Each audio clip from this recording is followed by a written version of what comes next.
like to welcome you to the Road to Rich podcast. I'm your host, Aaron Rich, and this is a podcast where we talk about all kinds of things, entrepreneurship, business-wise, things going on in our community.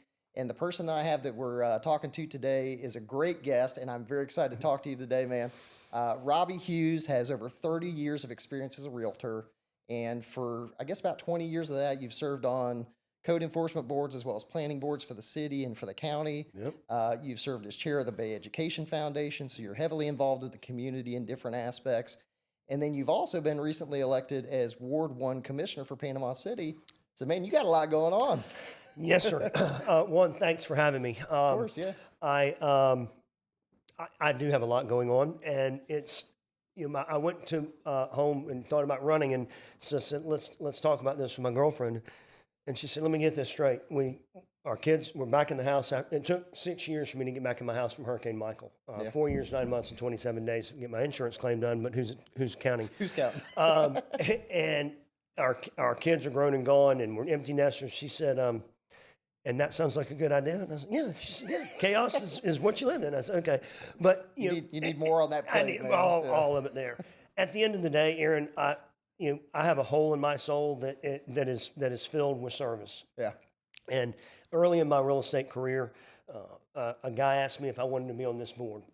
Now, back then, I had absolutely no experience and probably had no reason to be on that board because of lack of experience. But that's the only way that you get it, is to get there the first time. Well, we all got to start somewhere. Got to start somewhere. Yeah. And this was called an ad hoc zoning committee for Bay County. Yeah. And that's when I learned that we at the time, and even some today, we didn't have this wonderful zoning and layout across our county like you see in other cities. Yep.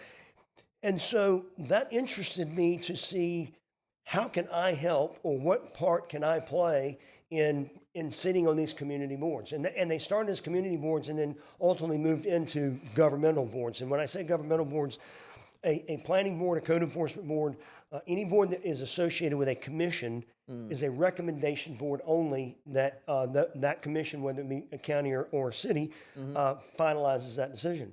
And it really gave me some insight of, wow, what I do. I'm a real estate broker, so what I do is heavily influenced by what decisions are made. Yeah. And so I thought, this is fun. I want to do it. And I'm having a role in that has been very, very educational. Now, here's an interesting thing that hit me my very first meeting. When I vote to spend $3 million as a planning board member, and you know all too well what I'm about to say, yep. That jumps up to, it goes to the commission, and they're the ones that are okaying $3 million. Yeah. And guess what? My first vote, my first meeting, I had to approve a $3 million spend. And I was like, wait a minute, I just made that, that's a different feeling, It is, yeah. And so, but what it is, it's a good feeling because you know that you're participating in helping the lives of Bay County and Panama City. Yeah. And I've, I think, I've got recently involved in the Panama City Planning Board as well. And to me, being involved in being a decision maker in that process, I have always cared about what happens in the city, and to be able to be involved in that level is very rewarding. It is. And yes, you get people that have differing opinions from you and that sort of thing. I think the very first meeting that I had on the planning board, I irritated a relative with my decision on things, but I felt like I was doing the thing that I felt was best for the city. Right. And that part of it is extremely rewarding to me. It is. And one thing that's difficult in a town this size, a lot of the people that are going to come in front of you. Mm-hmm. And if it's a tough decision to make, you and I, you're on the city planning board, so we have to make decisions best for the city. Yep. Not for Robbie or for Aaron. Mm-hmm. And I can tell you, when a sitting United States congressman is the applicant sitting in front of you, and you're on the planning board, and you don't believe what they're asking is and you vote against them, yeah, you're wondering what's going to happen. I'll tell you what happens. Their mother comes up to you and hugs your neck and says, "Thank you for voting the way that you believe, not for a person." Yeah, no, and that was wonderful. Yeah, that proved to me that I'm supposed. She even recognized it takes guts. It takes guts. Yeah, and she recognized that I was working for the city, not for her son, and that's a really neat feeling to do. So, and I'm really glad you're there. We need we need forward thinking people that are business-minded and understand processes to sit on the planning board because, hey, man, it ultimately comes up to us, and then without a lot of question, we can trust what has come before us. And being able to take yourself out of that equation That's right. in relation to making that decision, because I've had those come up already in my experience with the planning board where, I may know an applicant or something like that, and it's irrelevant. I'm thinking about the decision that has to be made and whether it is the right thing or the wrong thing or meets the criteria. And you have to assess that and take your personal self out of that. And I don't know that everybody inherently knows how to do that because it's a gut thing for a lot of folks, I think. It's a gut check for you, and I will tell you this: going through a campaign, Yeah. there's not a book, a video, a class. There's nothing that can prepare you for what you're about to go through. Yeah.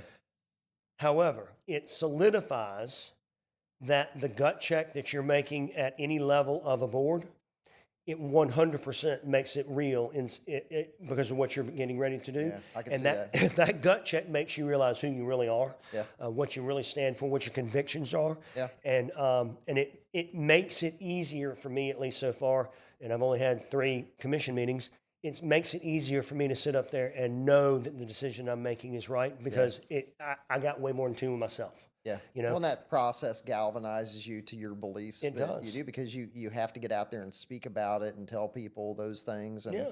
I'm glad you've experienced that through that process. Yeah. I know it wasn't easy. It was not easy, and I'm glad I did too. Yeah. Our good friend and tax collector Chuck Purdue told me at the beginning of this process, he said, "Robbie, you're going to change. Yeah. You will be a changed person," and he left it at that. And what I came to believe and understand was that understanding who I am and how what's important in life. Yeah. Those are big changes that you think you really understand about yourself, but you really have to get checked in 100% during that process. But one thing that we both have in common here is decisions we make are changing the future of where we live. Yeah.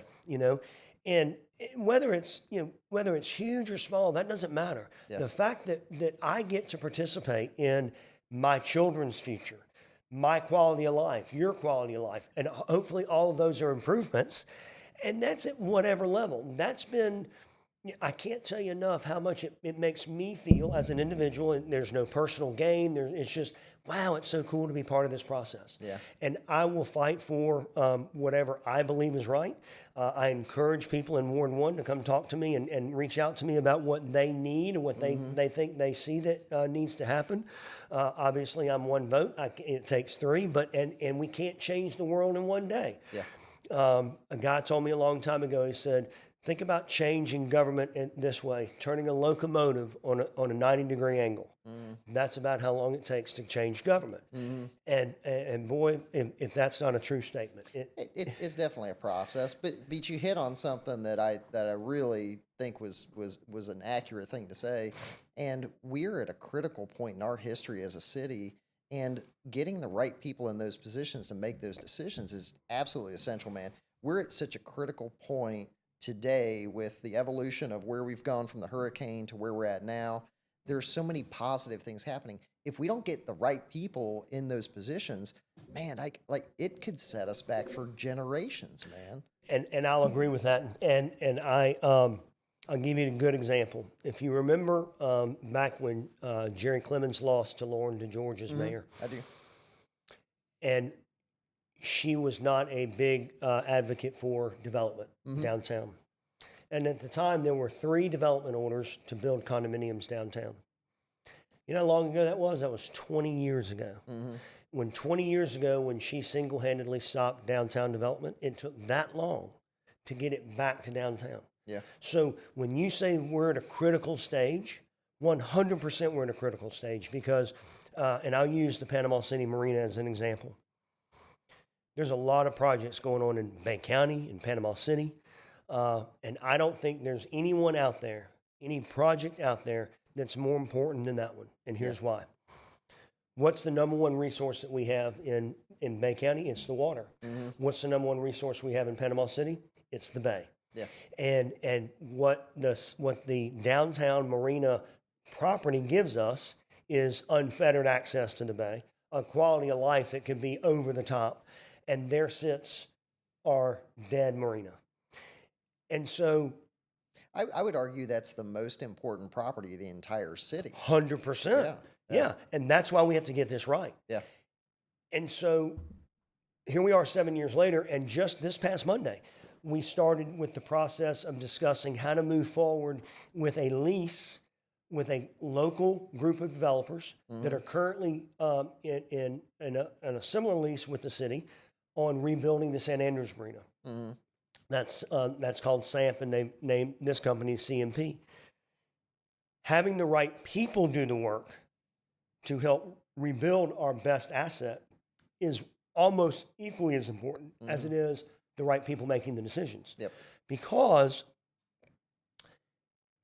I could live in Adak, Alaska, zoom in here, say, I'm going to throw some money in this place, get it put, and then leave out of here. Yeah. And I don't really have that much attachment here. Yeah, you know, absolutely. That's why having somebody do the work, whether they're from here or not, but particularly if they are from here, they have a need and a desire to see this place get better. Robbie, we've talked about this before on this podcast, and if there's anything that I find is incredible about what's been happening in downtown Panama City, it's that local investment is the key to it, of what you're seeing. It's not big box, man. It is authentically us down here. That's right. And the stores that you see, the coffee shops, the restaurants, it is our people putting that together. That's right. And that's what makes it so genuine, man. Yeah. It's such an incredible place that's developing because it's us. That's right. Now, and I say this regularly, where we're sitting right now. Yeah. You, and I'll say people, but you in this example, are making decisions to do things that we may or may not have made 5 years ago, okay? Most likely may not have. And it's wow, why would they how'd they come up with that plan? Wow, look at what they're doing over there. And I commend you, you being in this group of investors, and thank you for taking the risk. Yeah. Because it's going to take people, it's going to take entrepreneurial minds to help come work with government. Okay, it's not government's job to put people in business. It's not, but it's government's job to make business be business friendly and available for you to be successful. And that's it. Well, and I'm glad you brought that up, because I believe during your campaign, one of the things that you did talk about was making the city more business friendly. So what can the city do to help become more business friendly and help entrepreneurs to start and grow businesses in our city and really help to further them along, as opposed to being an impediment to that process? Great question. I have my number one outside the walls of City Hall, my number one inside the City Halls. And my number one inside City Hall is the Planning and Zoning Building Construction Department, okay? If I'm going to ask you as a developer to come in and work with us, I need that department to be as efficient, as seamless, as inexpensive as possible, okay? And so I want you to be able to come in, and we've introduced a cloud portal. And so I want you to be able to get on that portal and do everything that you need to do, get the right answer the first time, okay, and not have to wait 24, 48, 36 hours. But more importantly, when you start the process, you're not waiting for 4 and 5 months, okay? And those are stories that we've heard in the past, and we're not hearing those anymore. So if you can walk out of City Hall with a positive experience the very first time, you're going to go tell other people about it, okay? Maybe. But if you walk out of there, we know this as a business owner, you walk out of there not with a positive experience, you're going to tell anybody to listen. And I've had people, we deal with a lot of business with what I do for a living, and we've had people tell us like, hey, I'm trying to do this, but I can't get the city to cooperate with it. And historically, that's been a topic. And the more you guys can do that, man, it just streamlines that and fast tracks people getting businesses open. And when you want to open a business, man, you want to open it yesterday, right? Right. So what I remind the people at City Hall is when somebody walks in with a business idea or a need, the interest meter's ticking. Their interest meter's ticking, okay? So the faster we can get them an answer, the sooner they can get started on turning that interest meter into positive, you know? And I think that clicks somewhere up there. 100%. You know, and Michael Fuller's doing a great job down there. Here's what I want. Your planning board members are incredible. So. I mean, from the planning board to the planning department to, and I will say this, the management at City Hall, they are the forward thinking. They are the ones that are they're trying to get to yes. Yeah. Even though sometimes, yes, it's going to be hard to get to. But fast tracking it is so key. But I tell my staff all the time when we talk about giving proposals to people, the faster we can get that in their hands and get that to where they can respond, it doesn't give them time to look elsewhere. That's right. It shows them that we care about their business and do that. So we try to turn around proposals within 24 hours to people anytime we sit down and we have a conversation with someone. If the city can help be that level of responsive, business will respond. It will. It will. And business will want to come and do business. Yeah. Okay. There's a difference there. So in my business of what I do, somebody will say, well, how long do I give them to answer? What I've learned is the longer you give somebody to answer, one, the more problems that can arise, and I can't tell you what they are because I couldn't put $1 million on the table to tell you some of the issues that kill a real estate deal today and dream it up. But more importantly, it makes people wonder about their decision. And I deal in an emotional world of buying and selling houses, and to some degree, so do you, because they're spending their money and they're promoting their business and their love, and so you want them to stay in the deal because you know what I've learned is that synergy in negotiation happens best when everybody's ignited and engaged in it. Yeah, and given that extra day or two, sometimes you lose some of that flame. So I want to ask you, and we'll jump back a little bit in time here, but it's important for your position. So when you got into real estate 30 years ago, how did that happen for you? And then, as part of you having a real estate background, how did that lead you into wanting to be involved in the capacity of the city, like it is? Like what in your background got you in there in the first place, and then where did it take you? Okay, so. My senior year, I went to Alabama. My senior year in Alabama, a buddy of mine had just finished a real estate class at Gulf Coast. And that was back when they taught them for the semester, not in a 1 week time. And he told me about it. It sounded pretty intriguing. And so I'm standing in my parents' living dining room talking to my mother about it. And Stan Timmons, if you remember Stan Timmons, great guy. He's the reason that I sell real estate because he leaned around the corner and he and my dad were going fly fishing and they were tying flies. And he said, son, if you want a job selling real estate, graduate from Alabama, come home, take the test, and I'll give you a job. Well, I was going to law school. And that was back before cell phones and all that stuff. So I tootled on back to Alabama. And about 2 weeks later, I called him and I said, are you sure about that job? He said, I'm serious. I don't make job offers unless I'm serious. I said, okay. So I graduate, I come home, I get a year's reprieve for law school and move on. Well, at the end of my first year, I started in September of 93, but let's go into 94. My first year in 94, after everything was done, $3,700. That's what my total income was. I said, there's more to life than $3,700. And so Stan told me that day, he said, you're going to make the biggest decision I need you to make in your adult life tonight. And that is either stay with me or go back to school. And he said, I'm here to tell you got what it takes to do this. Yeah, nice. And so I came back the next day and said, all right, we're in. And that was hands down professionally the best decision I've ever made. Oh yeah. Well, you've had a great career. It's been wonderful. Yeah, man. This is what I do. I love doing this. Okay. Yeah. So I learn a little bit and get going. And how did I decide that was from this government side was for me? Again, back to the ad hoc committee thing, that was just a one-off. But that got me interested enough to start going to meetings. Okay. And I started with planning board meetings because what's so cool about being on the planning board is you know what's going to happen or what proposed is going to happen in Panama City. Before it happens. And I thought, well, hey, that's great. I need to know those types of things. And out of that was born a philosophy that I've lived by for the last 29 years. The more I know about my business, the better off I can help you make the biggest decision that you're going to make, okay? Yeah, because I'm a conduit of information, okay? It's not my job to tell you what to buy, how to buy, what to pay. And a guy told me this in my third year. He said, I told him what he should counter at. He said, Robbie, you've done a really good job for me, but I'm going to tell you something. This is my house, my money, my kingdom. Your job is to give me good information so I can make sure that I make good choices. Yeah. And Aaron, that's exactly right. So in both of those positions, you as a realtor and you as somebody who's involved in the planning side of things have each of those different things given you a better understanding and helped you with things that you're doing on both sides? Because it sounds like it does. It does, very much Yeah, so. yeah. I mean, think about the contract side of things, Mm-hmm. okay? That's what I live by in my real world. Guess what I'm doing? What I've for the last 2 weeks, I've been up probably till 1 or 2 o'clock in the morning, most nights, Yeah. reading, okay? Reading contract for the city, reading, understanding where we are in the city. So that's what I'm used to. So my wheelhouse right now, I'm feeling real comfortable because we're talking about contracts and stuff, but my wheelhouse is that. Yeah. Now, how does the government side of things help me in real estate?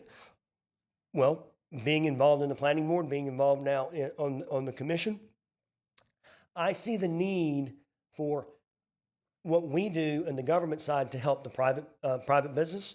So now I see why government needs to make good choices with good people, because it now opens the door for good business, more business. But what it doesn't do is it does not put moratoriums or have their hand on, yes, we can do this, but. Okay. Yeah. And I will say that, historically Panama City has had a reputation of, let me keep my hands in the middle of it, but we want to help, but we really want you to do everything. Yeah. Okay. I think the culture should really kind of flip to, Aaron, if you want to do something with the city, here's what we can offer, and we want to step back. I would think that you would have a really good understanding of any of the impediments that'll be in the way of that when you're talking about doing a real estate arrangement for somebody. Being able to understand, hey, you're going to need to get a land change use designation for that, and we're going to need to get this ahead of time and get ready for this. I would certainly think that would help you to facilitate those kind of projects on your side of things. I will tell you, here's the biggest thing that I've learned how to do. I love development. I just think it's really cool that you can take a piece of dirt and turn it into this. Mm-hmm. And through being on both sides of the deal, I have a skill set that I can take, Aaron Rich, and I can help you walk through the purchase, the land designation, the development order process, how to work the underground utilities, all that, all the way to the finished product. Okay, and I can promise you, Robbie Hughes did not dream that up. Okay, that's from participating in and being around those environments. And you know where that environment is? It's in government. Yeah, because none of that happens without going through the planning board, without going through the commission. And I've spent a lot of time in those meetings as a citizen, not in helping people get there. So a lot of mine came through on the job training, but I also had some really good teachers too. Yeah, well, and the experience that you have. I mean, you have decades of experience in dealing in those situations, so I think that equips you for what role you're in now. It does. I really, and one of the other things that I ran on was leadership. And, I think leadership is not about watch me all the time. It's about do as I do, but also do as I say. I'm never going to ask you to do something that I wouldn't do myself first as a leader. Yeah. And so, so when it comes to leadership here, let's use the marina again. It's in my ward. I'm a citizen that uses the marina on a regular basis, and I'm also a citizen that's not real happy that 7 years later I don't have a marina. Okay, now that's Robbie the citizen. Yep. Robbie the commissioner is. It's 7 years later. It's in my ward, and I, as a commissioner, need to lead this charge so that you, as a citizen, have a better product and a quality of life down in the marina. Yeah. And so that's the start of this. And I hope to be able to coalesce my commissioners around me and say, guys, here are the reasons why. Yeah. Okay. Yeah. I mean, the citizens are ready for it. They're ready for it. Yeah. 4th of July. Because of the construction going on downtown, the T-Dock is where 4th of July happened for the city. Aaron, if you build it, they will come. Yeah. I mean, my God, were there a lot of people down there. And that's what warms my heart. Yeah. That's what makes us happy. So that told me right then, the faster we can get people there, product there, the faster people are going to come back to it. Yeah, absolutely. And we talked about this many years ago, but when I bought these buildings in downtown Panama City, I felt like it had to happen eventually because the only two true gathering spaces in Panama City is St. Andrews and downtown. That's right. If you talk about people getting together for a 4th of July event or some kind of mass gathering, concert, etc., that's the only two places where that can happen. It had to happen. It's happening faster than what I thought. But for what you see with downtown, where do you see us going from here? Okay, good question. This Saturday, for example, we are going to have our first town hall meeting at City Hall from 8 to 10 in the morning. And that's an opportunity for anybody in all of Bay County to come and pick up the microphone and yell at us and tell us but more importantly, tell us their ideas, their thoughts, and what we need. Mm-hmm. Now, I suspect that if I put 10 people in a room and I said, what about downtown Marina? You're going to hear about, I want shopping and I want dining and I want this. Yeah. But what I'm also hearing is I want entertainment. I want music. I want an amphitheater. I want a civic center. See, I'm the guy who believes that I'm a music guy. Okay? I know you are. And I know you are too. Yeah, me too. we chase them together. If you and I aren't listening to music together, then we're eating somewhere. We are, and that's right. This is very true. And Clayton Seifert's mother and I now have that in common. Wherever I go, I'm seeing her in a restaurant. I know. It's uncanny. It is. Amphitheaters. Let's talk about those. You can use an amphitheater for many reasons other than just music. Mm-hmm.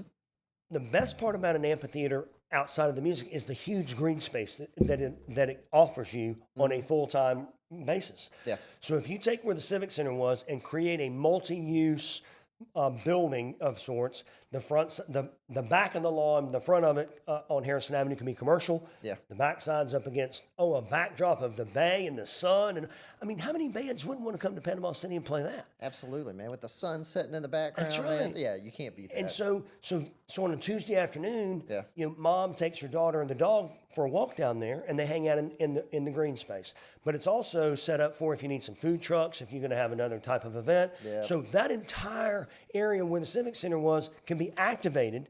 All the time. Oh yeah, by the way, all the time. Yep. Oh yeah, by the way, we're going to update the boat ramp. We're going to make it better, and going to have trailer boat parking for you. We're going to still keep that there. So now you have this available space all the time, and you're still activating the water, and now you're activating family fun time. Now, when it's time to have music, here's what. Well, I'm not going to go to a thing at 12 o'clock in the afternoon. Good, neither am I, because we're probably not going to have one of those in August at a show in August at noon. But what I am going to do is I'm going to go down there and they make this really cool retractable roof, because what's the last thing that we want to do? Block the view of the bay. Mm-hmm. So you can make this retractable roof so when it's not being used, you just have a stage down here but a view out there. Mm-hmm. So what a cool way to activate an entire area, all because of one building, but it gives you multi-use out of it. And then when it's time, listen to JJ, we open it up and go to work. And he's going to be in Dothan. He's going to be in Dothan, and I'm going. So, right, cool. We'll see you there. so with regards to that, I mean, the old Civic Center had some limitations of things that it could be. And if you have something that's able to be multi-use that way and a wide variety of things, there's a ton of stuff that we could make. 100%. Yeah. Okay, cool. Yeah. I mean, now, a fully enclosed building is going to be used less than an amphitheater. It's just statistically, that's how it happens. St. Augustine Amphitheater. First place I ever took my daughter to see Widespread Panic, so we always have I always have an affinity there. That one amphitheater did $39.5 million of economic impact for St. Augustine in 2023. It's crazy. That is crazy. So let me ask you a question. If we had an amphitheater in downtown Panama City and there was an artist that you've never seen that you would love to come, who would it be? Ooh. Probably Fish. Yeah. I'd like to see Fish here. I'd be all right with that. I'd like to see Fish here. I'm going to see Goose, so I haven't seen them yet. Yeah. But I think probably when I get done seeing them, probably answering that. I'd like to see the Black Crowes come here. We'll put our wish list in with Jennifer. We'll put it in. That's right. That's right. Say, Jennifer, here's our list. Right. So, Let's talk about Jennifer real quick. Yeah. An amazing woman, by the way. Oh, yeah. She's awesome. Jennifer works outside of Panama City. Mm-hmm. Okay? So people ask me, I'll say, what do they do there? And the answer is, you get to see what they do there by seeing people in Panama City. Mm-hmm. A third of our economy in downtown is tourism. Mm-hmm. That's kind of crazy to think that I'm like, come a long way. The local people will take care of that restaurant. A third of that restaurant will be covered by tourism. So the bill that just passed that did not take away the TDC's funding and really value, had that happened, I mean, think of what would have happened to downtown. The businesses a third of the business could have been hurt. Yeah, that could have really affected our ability to continue the growth that we've seen in recent years. Exactly. And Jennifer and her team were a big part And they were a of huge promoting part of events that. and They've been doing over that, talking yeah. to Tallahassee, and they see the value in that. Yeah. So when Jennifer talks about she's advertising, that means she's advertising in Canada, in Europe, and the United States. Yeah. You're like, whoa, okay. So I want to thank her for the work that she and her team are doing, because that's making it available for us to have growth here in Panama City, making it available for a business owner like you to see the positive and the hope that you're going to continue to be successful here too. I mean, she's helping growth come your way. It takes partners like, what Destination Panama City does to help these things happen. They don't just happen. It takes the people that are local spending the time to do things like we help put on Star Wars Day. She supports us. The city helps support us on that. Right. And it could not happen without all those stakeholders working together. It doesn't. And it makes for incredible things. When you go downtown on a Tuesday or Wednesday now and things are happening, man, that is not just happen on its own. It does not. And you and I grew up here, so you're old enough to remember you used to be able to shoot a rifle down Harrison Avenue about 4:30 in the afternoon and not even come close to hitting somebody. Okay. Yeah. Now it's like you're looking for a parking People spot. everywhere, yeah. They're everywhere. So I love that downtown's happening. Okay. Now let's do a comparison to St. Andrews 10 years ago, 15 years ago. What's the component that's missing downtown? Residents. Harbor Village. Yeah. Okay. That tower, when the tower went in St. Andrews, it infused so many people into St. Andrews, it commanded other businesses around there. It did. And that's the missing element for downtown. And so here's where Panama City can and will help. Listen up, developers. We're here to help. I have identified several sites, no more than 4, that could take a project like Harbor Village, and I use that only as a name. It doesn't have to be specifically Harbor Village, so I don't want to get crushed on that. We can make it easier on that developer we can do TIF reimbursements after the deal's done. So you can get a tax rebate, but your project's going to get done.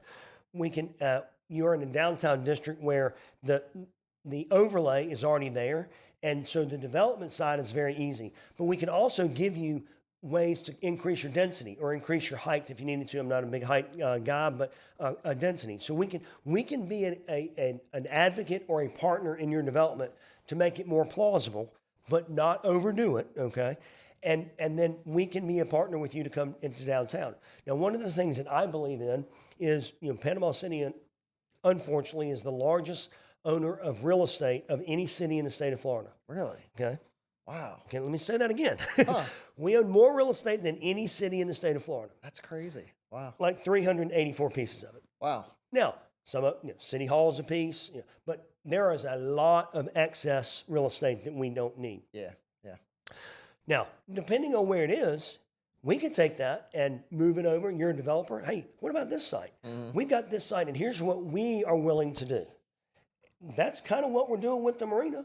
We own the site. Here's what we are willing to do with this site. And Mr. Developer, here's what your responsibility is. And we can do that in Glenwood. We can do that in Millville. We could down on Business 98. There's a piece at the back end of Maslin Mayo. We have some pretty strategic sites that we can put into the deal, and that's how we can help a developer. Okay, whether it's free or there's a nominal cost on the back end, we can help. We can help you with that. Not many cities are have that opportunity, and that's kind of a yay boo thing. Yay, we have that opportunity. Boo, we own that much land. But you're right. You have the ability to control some of what happens with that and to help facilitate that way. And so it is a positive from that standpoint. So with regards to the evolution of things that are happening, how do we keep our local character while embracing modern evolution with the city? What a question.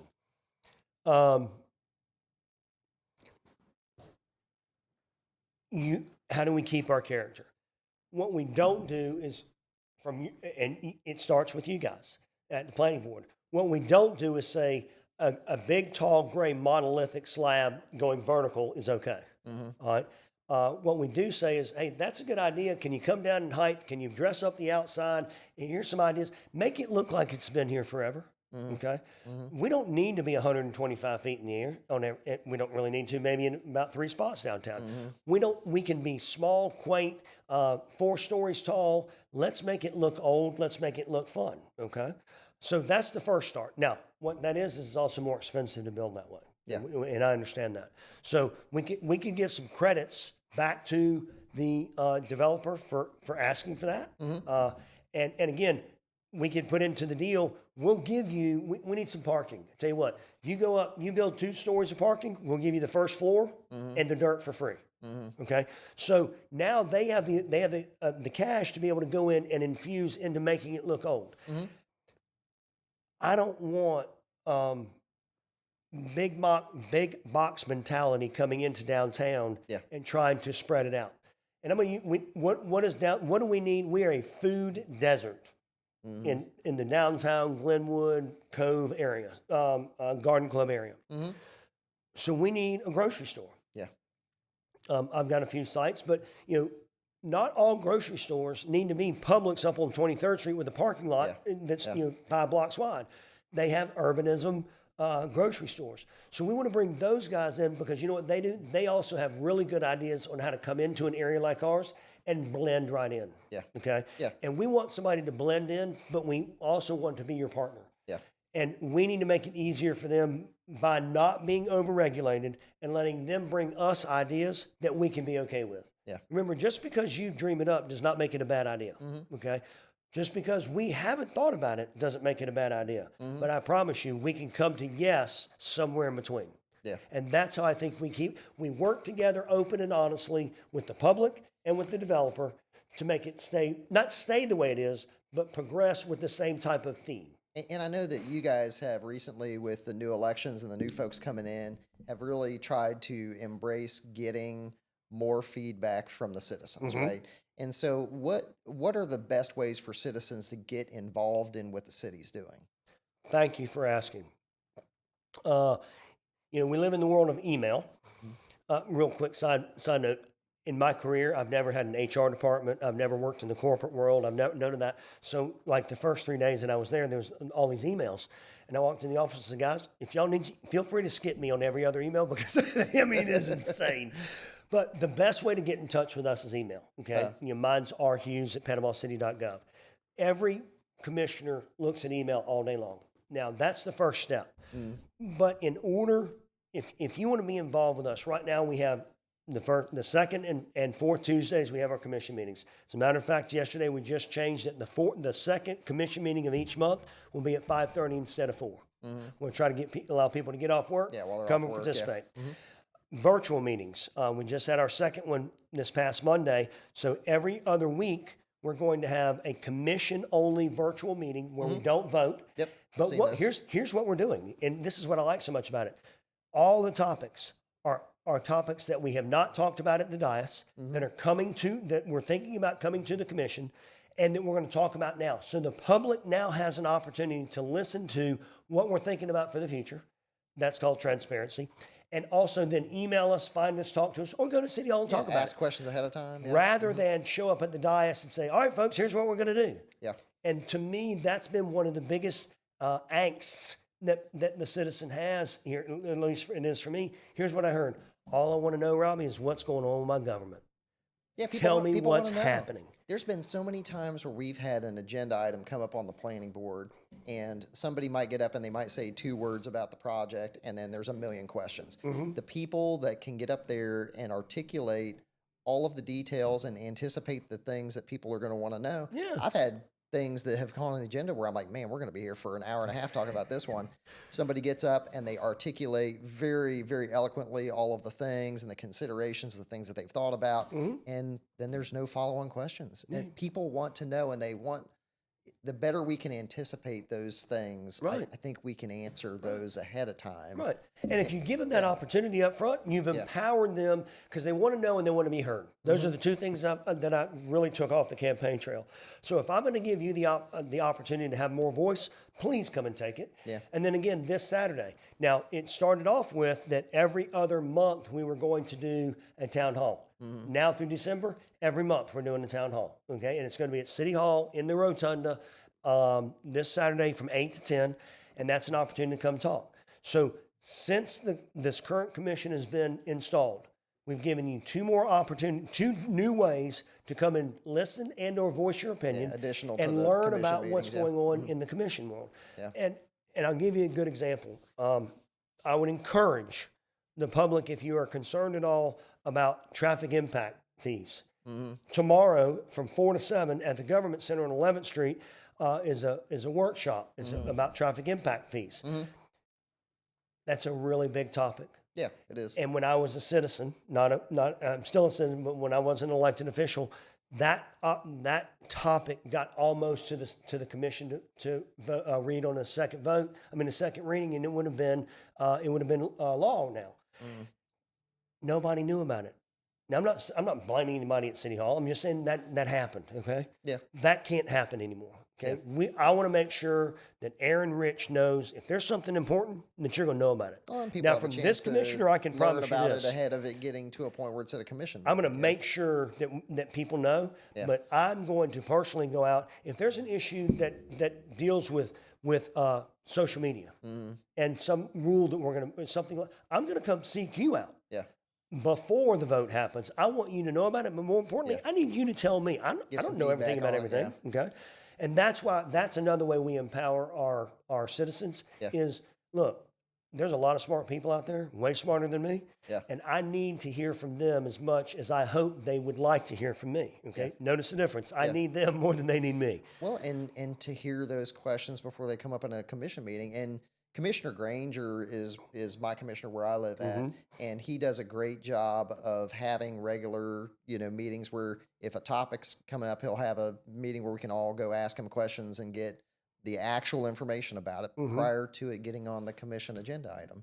And so that's very helpful to be out in front of that. And I'm glad that you guys are taking those extra steps to give the transparency and to communicate ahead prior to commission meetings. Right. I think that's going to help you. And I think one of the things that I'd like to at least let the public know is we feel like we need to go into the public, not the public come to us. Obviously, there was an erosion of trust in government, whether it be from the federal, state, or local level. But in Panama City, it's there.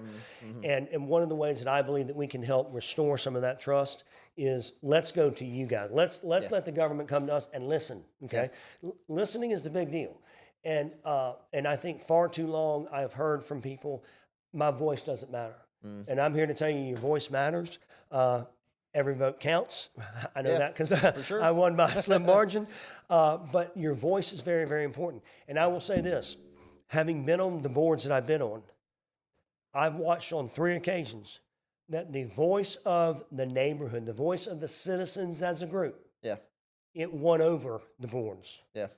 On 3 very distinct examples. And I remember going, I'm voting this way, and I voted the other way. Because voice and the group matter. Yeah, it does matter. Yeah. And that's kind of very cool to see the power of a group that are all centered going towards one idea. And I think this commission that has been seated right now, we've got 3 great returning commissioners. And boy, am I learning a lot from Janice Lucas is my seatmate next to me.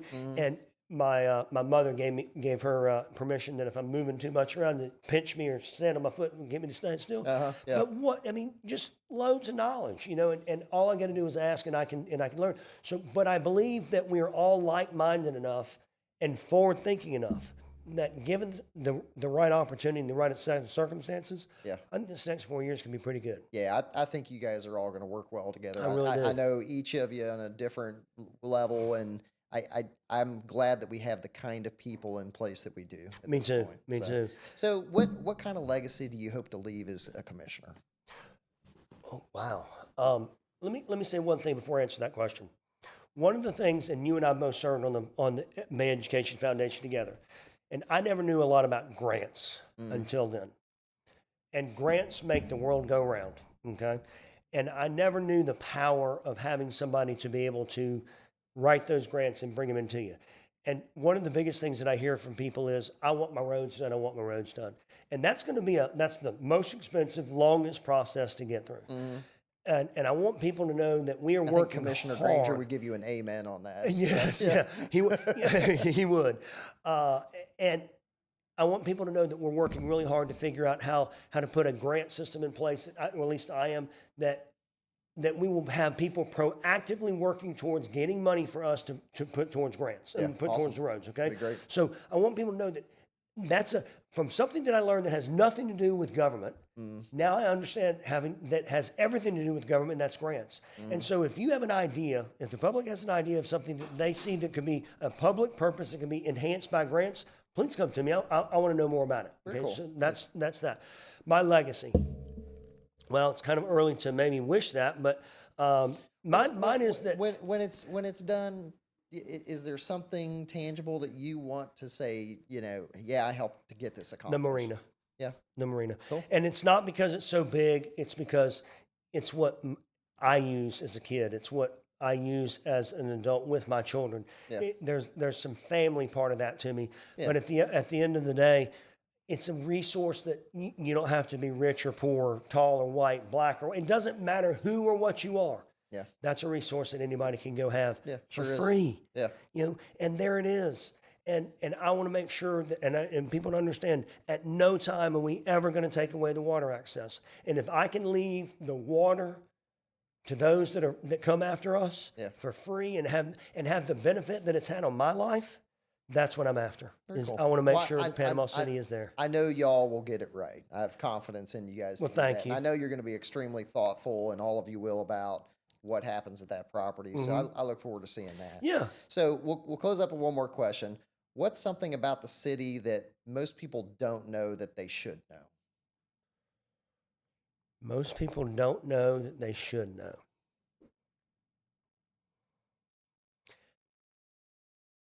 Panama City, as a group, I'm gonna put all the workers at City Hall together. That's from Hamilton and all. Every one of those people has one single mind and purpose, and that's to make Panama City better. Okay. Now, that's hard to imagine that the guy that's standing, because here's what you hear about. There's 14 people sitting there at the hole on the road, and there's 4 of them sitting on the wrong end of a shovel. Okay. Those people are doing their job. Okay. And what I've learned is that Jonathan Hayes is a really good leader. He really is. I agree. And people really like working for him. Yeah. So I would tell you that when you walk through City Hall and you go stop and talk to somebody working that has a city shirt on, they love their city. And I don't know that if that makes sense or not, but to be out there in that hole and that mud and 100-degree weather, you got to love something. Yeah. And it's not a paycheck. You do. Okay. You got to love where you live, work, and play. Well, and as somebody who's not getting a significant paycheck from the city as well, I'm glad that you love the city. I do. So, I do. Yeah, or else you wouldn't do what you're doing, man. You're giving up time in your very successful career to do something that's really not paying you a great deal of money. Yeah. That because of what you do and you love the city. Remember, That's I why you're opened doing up with, I have a hole in my soul that doing this type of work fills, and you just hit it right on the head. Yeah. I got my first paycheck, and it is not filling the hole in the soul. Yeah. Way like doing what I'm doing on a commission meeting. That's not why you do That's that, not why you you're know. doing Yeah, that. it's It's not why you're doing it all. And to be able to, I just left. And I was meeting with this guy who. He's having people come down and they're going to repair houses at Glenwood and they're going to repair houses in Millville for free. Yeah. Okay. That to me, that's what this is about. Yeah, it's awesome. And how can I get my hands in there and roll my sleeves up and help? And I'm here to do it. Heck yeah. And I would do this for free if I could, if I had to. Thank God to give me a little nibble on here, but I would do this for free because I love Panama City. Yeah. Yeah. I want to be able, I'm going to be selfish for a minute. I want my quality of life to improve just as much as I want yours to Your improve. kids too, man. And you my got kids, over man. here, and Yeah. man, I feel the same way. I want to leave this place a place where my kids want to grow up, Right. and that we're proud to have the things in our community that they want to raise their kids here, Right. Right. That's how I feel about why I'm involved in things with the city and why I'm involved in things in my community to make it better. It's because I care about the people that follow on us. Right. I mean, Aaron, I graduated high school in 1988 here. 2 generations of us did not come back here. Okay, why? There was not much here to come back to. Yeah. Now they're coming back. Yeah. And it's up to people like me and you that are out there working and making jobs available, making government better. so that they have something to come back to. Yeah. And it's nice to see them coming home. Yeah, man, You know, for sure. and that's what I love. That's what I love being part of is that we are creating a future for Bay County and Panama City. Cool. Well, let's keep it going. Hey, man, thank you for having me. I really, really appreciate this. I greatly appreciate you being here today. Awesome conversation, man. I think we could sit here and talk for another couple hours, but unfortunately, we got to wrap up for today. That's fine. And I'd love to come back and give you updates as the marina's going. I'd love to come back and give you some updates on that. Yeah, that'd be great. Thank you, man. Well, Robbie, thank you so much. And y'all, thank you for watching the show today. Please tune in again soon for another episode of The Road to Rich.